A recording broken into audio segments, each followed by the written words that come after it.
하나님의 말씀은 갈라디아서 3장, 우리 갈라디아서를 강의하고 있는데요.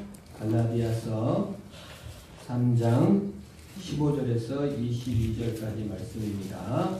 신약성경 305페이지.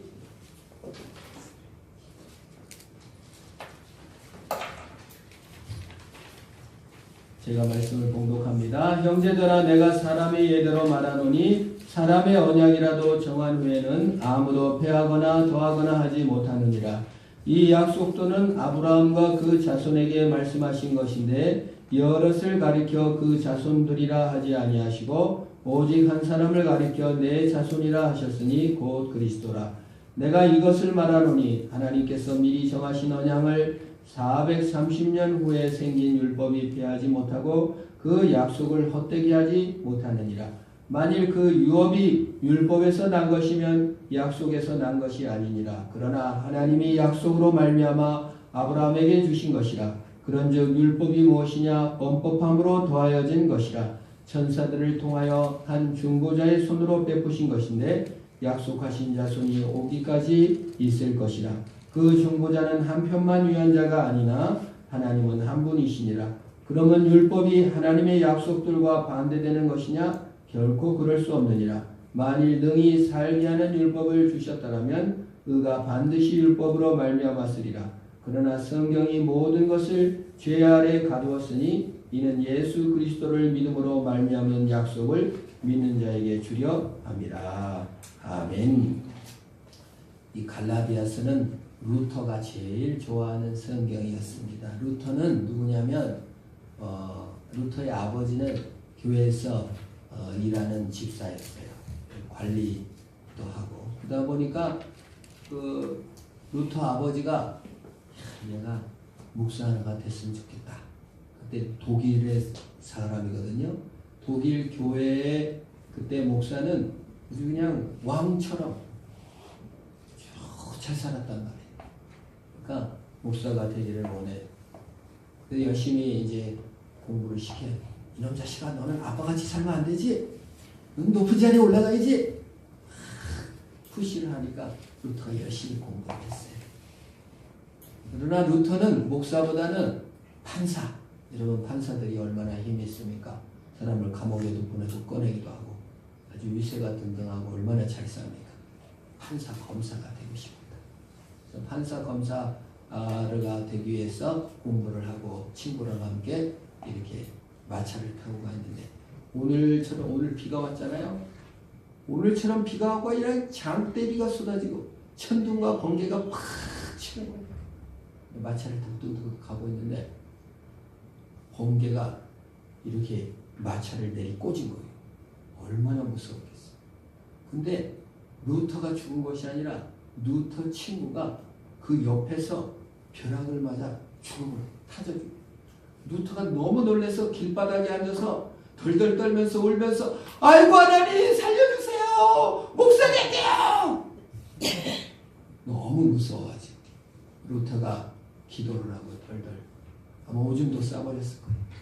얼마나 여러분 옆에서 막 천둥을 맞고 옆에서 내 친구가 죽었다고 생각하고 시커멓게 타져주고 너무 놀라가지고 그때 이제 기도를 하고 이제 목사가 되는 공부를 해서 목사가 돼. 평생 루터는 하나님은 너무 어떤 하나님? 무서운 하나님. 하나님 너무 무서운 거예요. 그래가지고 죄를 안 지려고 늘 노력하고 전전긍긍하고 그래서 이 옛날에 그 독일은 전부 다 이제 천주교인데 거기는 이제 그 고해성사라고 있습니다. 죄를 졌어요. 누가 내가 어느 옆에 집사를 미워했어. 그러면은 고해성사로 해서 신부한테 가가지고 내가 어느 집사를 미워했습니다. 그러면 옆에서 성부와 성자와 성령님으로 사하노라. 그러면 이제 신부가 쉽게 사해주는 거예요. 그러니까 그냥 누구를 조금 미워했다. 그러면 좀 이렇게 또 가고 저번에 뭐 이렇게 돌불에 넘어져서 아이고 제길 이렇게 쓰면 제길도 또 가서 친구 신부한테 찾아가가지고 내가 또 길을 지나가다 돌불에 그래가지고 입으로 욕을 했어. 하도 귀찮게 찾아오니까 그 신부가 제발 못 따가지고 좀 와라. 너무 귀찮아 죽겠다 할 정도로 그냥 늘 두려운 하나님, 늘 하나님을 무서워. 그래도 마음에 이렇게 평안이 없으니까 이제 교황청, 이탈리아 로마에 가면 여러분 교황청이 있어요. 거기 성 베드로 성당이 있고 거기를 갔는데 거기 가서 회개 기도를 하는데 그냥 회개 기도하면 하나님이 용서해 주지 않을 것 같아요. 그러니까 무릎으로 기기 시작했어요, 여러분. 무릎으로 계속 그 로마 성당을 이렇게 겨서 올라가고 한 계단 때만 또 기도하고 또 기도하고 무릎이 나중에는 그냥 까져가지고 무릎에서 피가 줄줄 흘리고 이 옷에 다 피가 흐르는데도 꼭대기 계단까지 계속 겨서 이렇게 회개 기도를 하고 돌아왔는데도 마음이 편안해요, 안 편안해요? 확신이 안 생기는 거예요. 마음이 너무 편안하지 않아요. 그러다가 이제 루터가 그 당시에는 전부 다 성경책이 한국말이 아니라 라틴어로 성경을 읽어요. 예배도 라틴어로 드립니다. 그러니까 프랑스에서도 라틴어, 영국에서 라틴어, 독일에서도 라틴어, 이탈리아에서도 라틴어. 라틴어는 로마 말이에요. 그리스에도 라틴어, 스페인에서도 라틴어. 그래가지고 어떤 목사들은 그냥 그 라틴어를 몰라. 근데 목사가 됐어. 돈을 내고 사가지고. 그래가지고 그 설교, 예배를 라틴어로 진행을 하는 거예요. 라틴어로 해야 되니까. 근데 하는 목사도 뭔 말인지 몰라. 예배 드립시다. 라틴어. 이거 몰라. 앉아있는 사람도 알아듣는 사람이 있어요? 없어요? 한 명도 없어. 목사도 모르고 앉아있는 사람도 아무도 모르는 소리를 하고 그게 예배인 거예요. 중세시대 루터가 있을 때는. 그래서 루터도 이제 라틴어로 예배를 드리고 하는데 이제 고국에 돌아와서 성경을 읽어요. 라틴어로 읽죠. 읽다 보니까 로마서하고 갈라디아서를 읽게 된 거예요. 우리가 이제 갈라디아서 강의잖아요. 갈라디아서를 보니까 오직 나의 의는 믿음으로 말미암아 산다. 믿음으로 말미암아 산다. 행위, 회개, 불안함, 기도로 산다. 기도로 물론 살아야 되지만 하나님이 믿음을 우리에게 선물로 주신 것이지 내가 회개하고 내가 행한 것으로 안식을 누리는 것이 아니라는 것을 로마서와 갈라디아서를 통해서 확인을 하게 된 거예요. 그런데 그 당시에 이제 그 독일에 베드로 수염이 도착했다. 베드로가 누구예요? 그 예수님의 수제자 수염. 있지도 않았을 때 수염이 몇천 년 있겠습니까? 아무튼 베드로 수염을 만지면 병이 낫는다 그라. 그러니까 베드로 수염 보러 독일 사람들이 다 나가다가 앞사에서 막 깔려서 죽고 다치고 난리가 났어. 그만큼 그 교회 다니는 사람들이 무지했어요. 그러다가 이제 답답하죠. 얼마나 답답해. 여러분 예수님 수염 보성에 도착했단다 그러면 가서 만져야 되겠습니까? 안 만져야 되겠습니까? 만질 필요가 없다는 말이에요. 루터는 깨달았어요. 믿음을 하지 예수님 수염 만지지 않아도 된다. 예수님 내 마음에 계시니까 영으로. 근데 독일 사람들이 다 그렇게 믿어요. 전 예수 믿는 사람들이 다 그렇게 믿어요. 그러다가 이제 면죄부를 받는데 이제 금화 2냥을 이렇게 헌금함, 여기 헌금함 있잖아요. 헌금함을 들고 유명한 설교자가 와가지고 여러분 아버지가 지금 지옥에 있을까 천국에 있을까 걱정되지요? 여기다가 동전 헌금 금화입을 똑 떨어뜨리면은 쨍그랑 소리와 함께 여러분 아버지의 영혼이 천국으로 홀라당 올라갑니다. 얼마나 설교를 잘했던지 막 백성들이 눈물을 흘리면서 재산을 다 팔아가지고 거기다가 헌금하는 거예요. 뚝 아버지 이름이 뭐죠? 네 김학수입니다. 동전 넣어라. 땡그랑. 김학수 영혼은 지금 지옥에 있다 천국으로 샹 이송했습니다. 근데 사람들이 다 믿는 거야 그걸. 그래서 막 다 재산을 들여서 헌금하는 걸 보고 루터가 성경의 진리, 갈라디아서의 진리, 믿음으로 산다는 진리를 깨닫고 너무 답답해서 교회 앞에다가 95개의 방법문을 쓴 거예요. 베드로 수염 만져서 구원 얻는 것이 아니다. 그 면죄부 거기다가 동전 넣는다고 해서 천국으로 가는 게 아니라 예수님의 선물로 가는 것이다. 계급은 없다. 평등이다. 자유다. 예수 안에 자유를 누리십시오. 하고 이제 딱 갖다 붙였어요. 근데 때마침 이제 인쇄술이 우리나라는 신라 이렇게 고려 다 그 인쇄술이 발달해가지고 나무에다 새겨갖고 딱딱 인쇄를 했잖아요. 근데 이 서양 사람들은 무식해가지고 원래 우리 성냥도 우리 화약도 우리 동양에서 만들고 나침판도 우리 동양에서 만들고 인쇄도 누가 먼저 했다? 우리 한국 사람이 먼저 했습니다.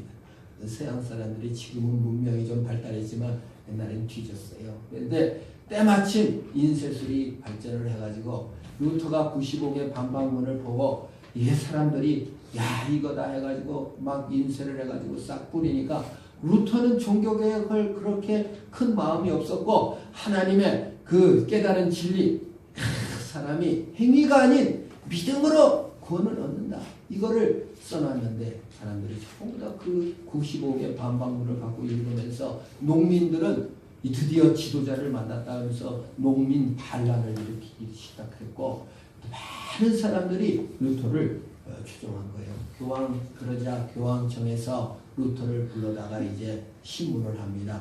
너 지금이라도 그 철회해라. 그 믿음으로 말미암아 산다는 거는 가짜다. 우리가 그래도 열심히 살아야지.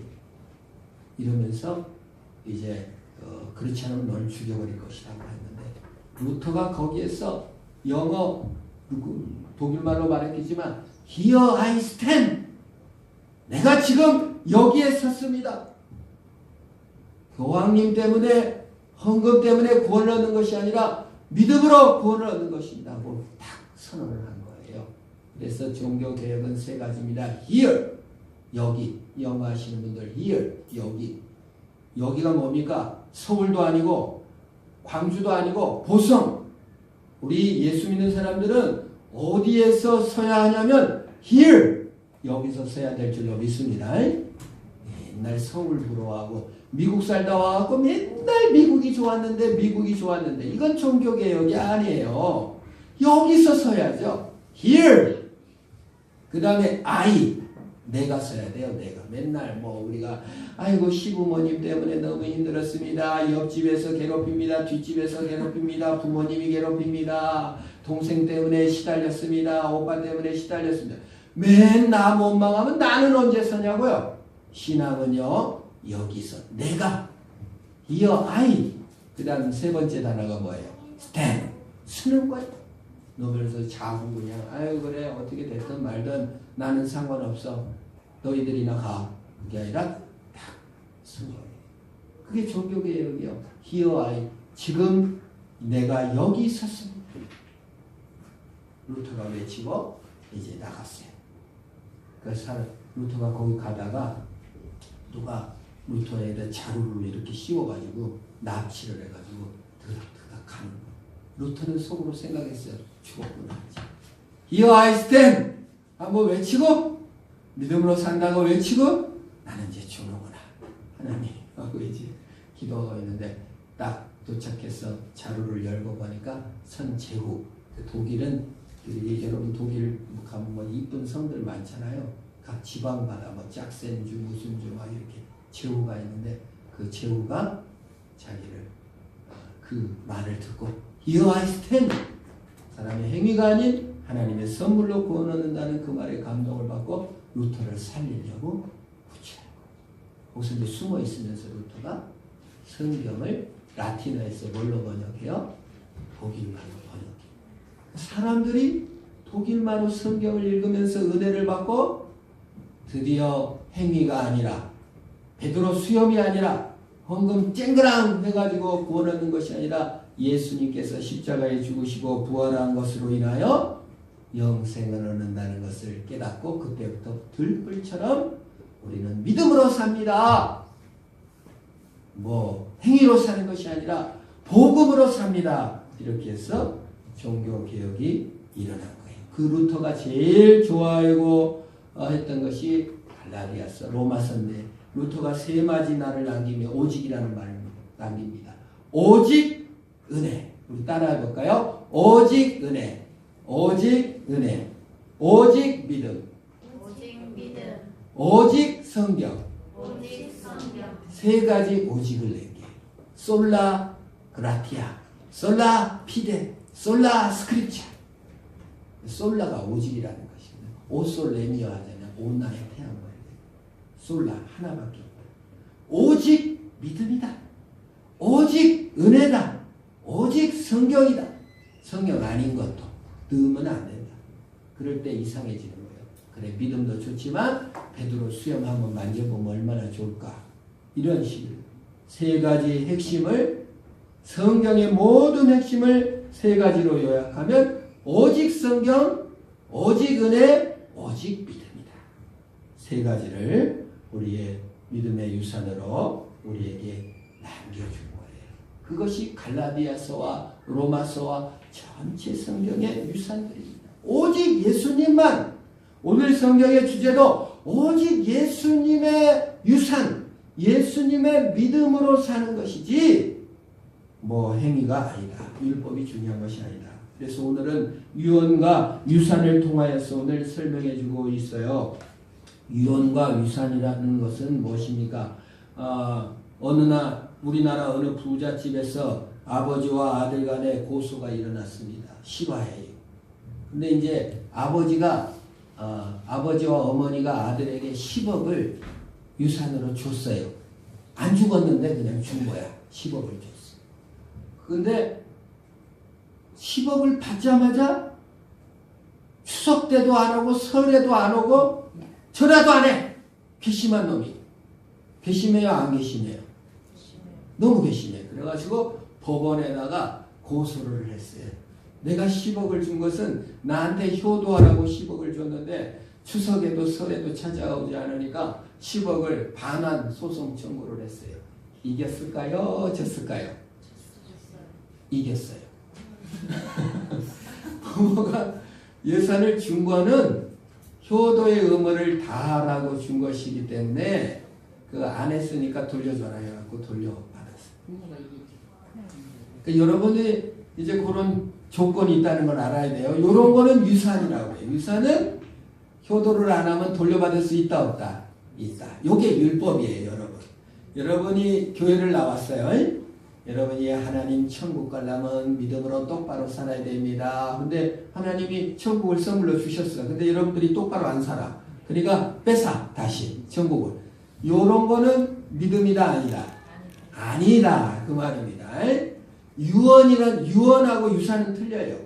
유언은 뭡니까? 이제 그 큰아들과 작은 아들이 있어요. 큰아들은 엄청 부자로 잘 살아. 근데 작은 아들은 가난하고 성격도 못됐어. 그러면 부모가 유언을 남겼어요.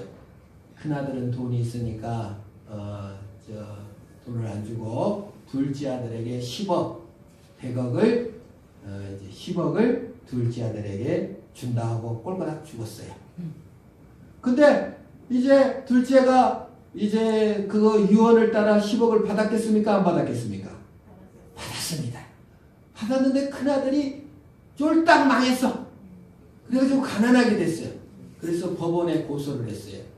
우리 부모님이 유언을 하기를 가난한 둘째에게 유언을 하고 죽었는데 내가 더 가난하게 됐으니까 그 10억을 나한테 돌려주세요 하고 법원에 고소를 했습니다. 이겼겠습니까? 졌겠습니까? 못 받았어요. 유언이니까. 나중에 죽었어. 유언을 하고 죽었단 말이에요. 유언을 하고 죽었는데 나중에 가난하게 됐다고 해서 다시 그 유언을 물려달라고 하는 것은 못한다 그 말이에요. 여기서 지금 율법과 약속을 설명하고 있는 거예요. 갈라디아에서. 자, 인간의 유언도 죽어서 변할 수 있다 없다? 못 바꾼다 그 말이에요. 유언하고 죽었단 말이에요. 변화서 이파에 그렇게 하고 죽었어요. 그러면 그 유언을 바꿀 수가 없는 거예요. 나중에 그걸 못했다고 해서. 나중에 부모를 유산이야 그럴 수 있지만 유언은 그렇게 할 수가 없다는 겁니다. 오늘 하나님께서 하신 말씀이 뭐냐면 그거예요. 약속들은 오늘 15절에 그렇잖아요. 15절 한번 띄워보세요. 15절에 형제들아 내가 사람의 예대로 말하니 사람의 언약이라도 정한 후에는 아무도 폐하거나 더건하지 못하느니라. 뭐예요? 사람의 언약. 여기 유언이라는 뜻이에요. 사람의 유언도 정한 다음에 유언하고 죽었단 말이에요. 그거를 폐하거나 더한다 못한다. 못한다 그 말이에요. 그게 이제 그것이 16절을 보십시다. 16절. 이 약속들은 그러니까 하나님께서 아브라함에게 약속하셨단 말이에요. 복의 근원이 될 것이다. 너희가 예수를 보내줄 것이고 예수를 통하여 은혜 받고 천국으로 오게 할 것이다 하고 하나님께서 약속했어요. 그 인간의 유언도 못 바꾸는데 하나님이 약속한 것을 바꿀 수가 있느냐 그 말이에요. 그래서 지금 왜 이 말을 하냐면 갈라디아 교회 사람들이 예수만 믿으면 되는 줄 알아? 믿음으로 살면 되는 줄 알아? 아니야. 가서 수염도 베드로 수염도 만져야 되고 할례도 받아야 되고 그 다음에 헌금 동그랑 면죄부 사가지고 이거 해야지 천국까지. 이거 안 하면 안 돼.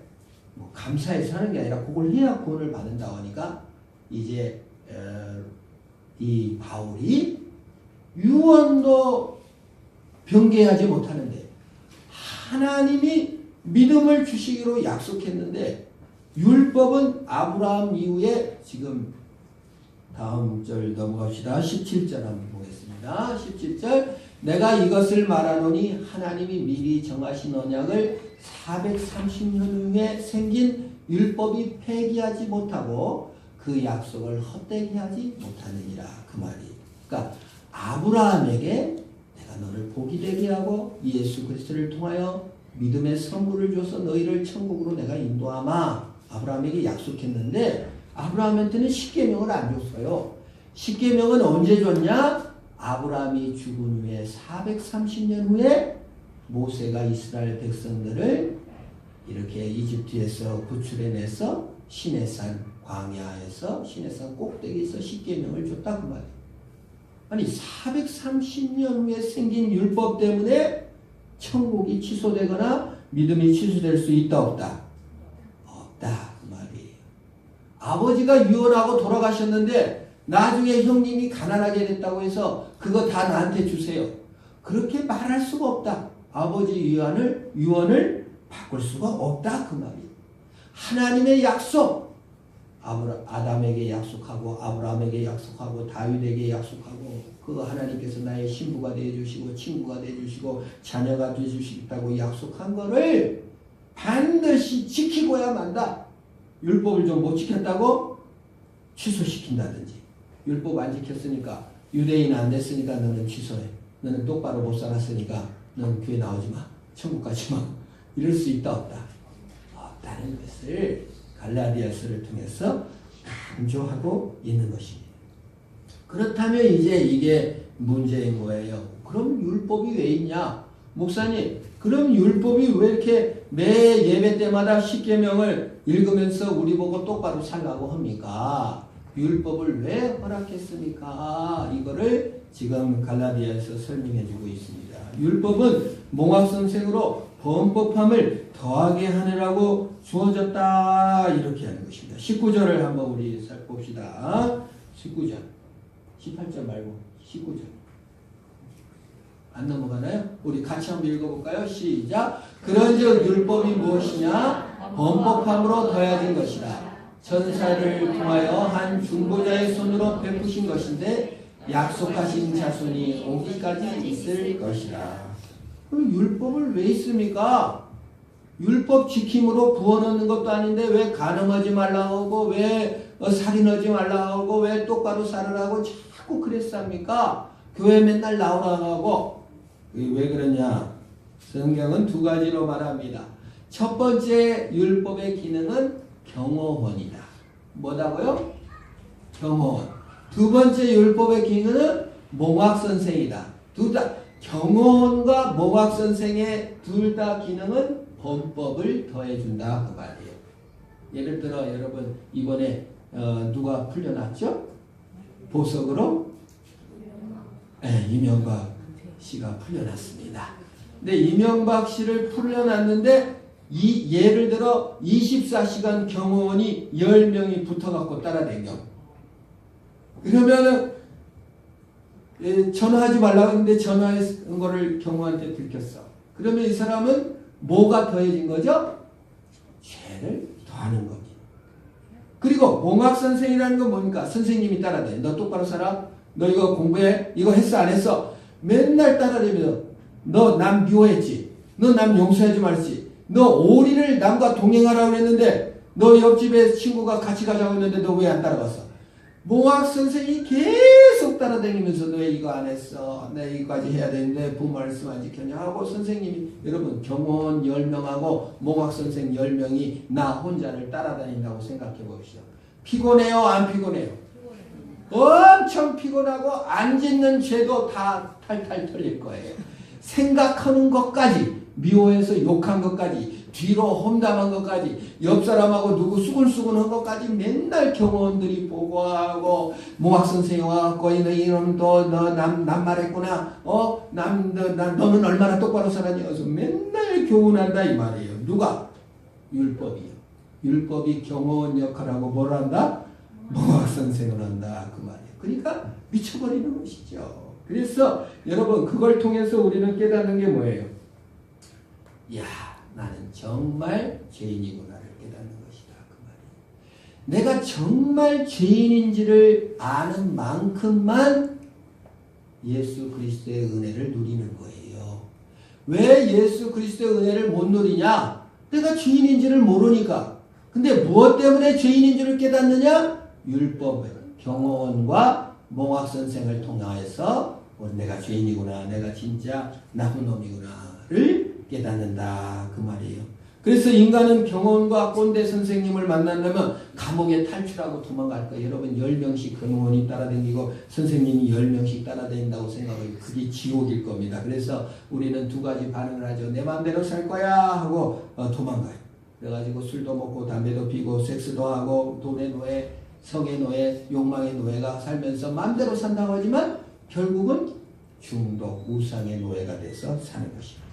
두 번째는 율법에 순응해서 살라고 할 거예요. 경호원과 선생님들이 하도 많으니까 내가 여기 순응하고 살아야 되겠지. 도덕군자인 척 그리고 이렇게 나름대로 사는 척하지만 도덕군자는 될 수가 없어요. 여러분 성조가 얼마나 똑똑한 왕이었는지 아십니까? 왕세자가 되었을 때도 형님이 계시는데 내가 어떻게 왕세자가 되겠습니까? 하면서 겸손한 척하고 너무 똑똑해가지고 선조가 왕이 된 거예요. 그러나 거기가 유교주의 아닙니까? 그래서 임진왜란이 났을 때 자신을 얻고 도망쳐준 그 마부는 벼슬을 높여주고 선조가 온 몸을 바친 이순신 외구와 싸운 이순신은 불러다가 장독나게 때리고 인두로 지지고. 왜? 여러분 도덕이라는 것은요, 율법이라는 것은 나한테 이득일 때만 일하게 돼 있어요. 여러분 왜 친일파들이 그렇게 많았고 조선시대에 왜 이렇게 당쟁을 하고 왜 이렇게 벼슬 때문에 목숨 건지 아십니까? 도덕군자인 척. 도덕이라는 것은요 나의 이득에만 반응하게 돼 있는 거예요. 내 이득이 안 되면 그걸 안 지켜요. 여러분 막 엄청 착하고 엄청 도덕적인 유교 선비들도요 이득 앞에서 많이 흔들렸습니다. 안 그런 사람 있다고 하지만 거의 없어요. 그래서 이 당쟁하던 사람 전부 다 친일파 됐어요. 권력에 굴종하는 자 된 것입니다. 없어진 명나라 국기 들고 여러분 유교주의자들이 명나라 없어졌는데 망했는데 청나라한테 망했는데 명나라 국기 들고 싸우면 안 된다고. 청나라 섬길 수 없다고. 그래고 그 청나라 군대 밑에서 무슨 인조가 돌에다가 머리를 12번을 찍고 피나게 하면서 그 청나라 왕도 아닌 장수한테 그렇게 한 거 아니에요. 명분 때문에. 지금 성족이 들고 나와가지고 막 그거 뭐나 다른 이득에 움직이는 것입니다. 그래서 하나님께서 여러분 이득에 움직이지 말고 또 아니면 자유, 경호원도 싫고 선생도 싫고 내 맘대로 살아야겠다. 그 길도 가지 말고 제3의 길은 뭘 줬다? 복음의 길을 우리에게 준 거예요. 그래서 교회 나온 것은 여러분 몽학선생 만나러 오는 것도 아니고 경험 만나러 온 것도 아니고 하나님께서 자유를 주셔서 예수 그리스도의 신부가 되게 하시고 예수 그리스도의 자녀가 되게 하시고 예수 그리스도와 연애하고 예수 그리스도와 교제하고 예수 그리스도의 사랑의 능력을 발견해서 행복과 자유와 기쁨을 누리도록 제 삶의 복음의 길을 걸어야 될 줄로 믿습니다. 그게 갈라디아서라고요. 제발 복음의 길을 가지 율법의 길이나 중독의 길로 가지 말아라. 그 말이에요. 그래서 성경에서는 좋은 곳에서 하나님 한 분만이 중보자라는 것을 강조하고 있는 거예요. 여러분 그래서 성경에 창녀 얘기가 많이 나옵니다. 라합이 창녀입니다. 라합이 창녀인데 예수님의 족보 아래 들어오는 거예요. 여러분 내가 창녀라 생각해 보십시다.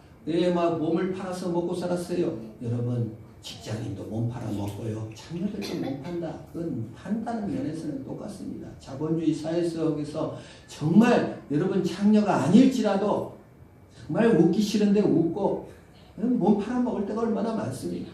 그렇게 비참한 라합에게 예수 그리스도의 족보로 들어오게 하신 거예요. 여러분. 그리고 또 창녀가 나옵니다. 음탕한 고멜이 나옵니다. 호세아서 보면 호세아가 창녀를 불러다가 결혼했어요. 이제 창녀짓 하지 말고 나랑 같이 살자. 그랬더니 그냥 옛날에 그 욕망이 들끓어가지고 망가지고 살고서 다시 또 사창가로 가버렸어요. 호세아가 또 찾아가서 그 고멜을 또 돈 주고 사옵니다. 이제 바람 피지 말고 나랑 살자. 또 가버렸어요. 2번씩이나 또 찾아오요. 이게 호세아서입니다. 선지서입니다. 여러분 우리 왜 그런 얘기가 성경에 있습니까? 내가 정말 창녀 같은 죄인이고 세상 없이는 못 살 것 같고 예수님으로 만족하지 못하고 작은 세상으로 몸 팔아먹고 사는 것이 더 좋다고 생각하면서 살아가는 죄인들을 부르셔가지고 그래서 예수님께서 우리를 용서하시고 사랑하셨다. 그 여인에게 있어서는 얼마나 호세아가 감사합니까? 얼마나 라합에게 있어서는 예수님이 감사합니까? 그래서 우리도 그 마찬가지 나 같은 죄인을 예수님께서 끝까지 사랑해 주셨다. 그래서 예수 그리스도의 믿음으로 사는 것입니다. 내가 죄인인 것을 깨닫은 만큼 예수 그리스도에 대한 은혜가 더욱더 크다.